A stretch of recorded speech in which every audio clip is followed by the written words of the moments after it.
Vai começar o EJ Submarino. Vamos chegar no cargo, vamos analisar. Eu tenho. Ali a parte de tecnologia. Só entendo a parte técnica mesmo de fazer os apontamentos. Tem ali. Tem umas tchutchus ali. Tem a bomba do tijão de gás. Gabriel até que Sabe quem tem? Fui eu! Foi o Caetano!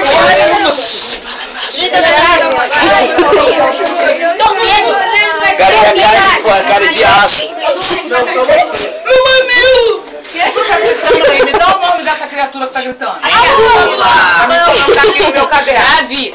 Eu, cara. Desculpa, desculpa. Tô brincando não.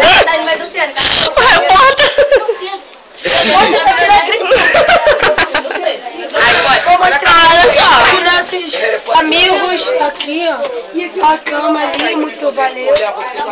Bem-vindo, bem-vindo. Valeu.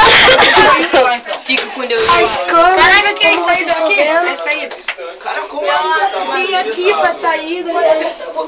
Vem ver Já pra tá em mostrar melhor. posição pra se tiver que atirar. Se tiver que atirar, já tá em posição. Olha, o torpedo, Ali já é a saída. ele não fica... Calma aí, deixa eu ir na frente. O torpedo, ele não sai na velocidade, em alta velocidade. Ele primeiro ele é solto, ejetado no mar, ele vai devagar. Quando é detectado o alvo, que eles aumentam a velocidade dele e cortam SMS. a chegada a ele. Ele só explode quando atinge o alvo. Dá um tchau pro povo aqui, né? Que eu vou desligar.